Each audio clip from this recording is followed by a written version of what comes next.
বিহুৰ পাছৰ পৰাই গোটাই থাকোঁ, এবছৰ গোটাওঁ। বিহুত কাপোৰ কিনিবলৈ কিবা কিবি কিনিবলৈ গোটাই থাকোঁ। এইবাৰ বৰ্তাক ইলেকশ্যন খেলিবলৈ দিছোঁ।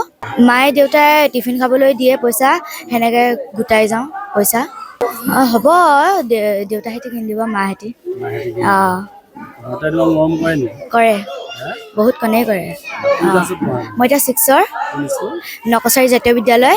ইউৰিকা নামৰ এগৰাকী মাইনা, মই নিজৰ ছোৱালী বুলি কওঁ, কেতিয়াবা বেটী বুলিও কওঁ। তাই মোক এটা উপহাৰ দিলে।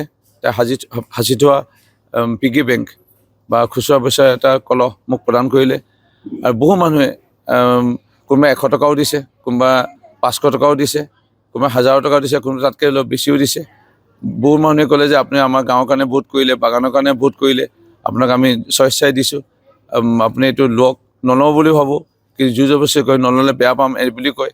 এনেকৈ সহায় কৰা মানুহ মানে আছে, আৰু যাৰ বাবে তেওঁলোকৰ এই মৰম মোক যথেষ্ট উৎসাহ প্ৰদান কৰিছে।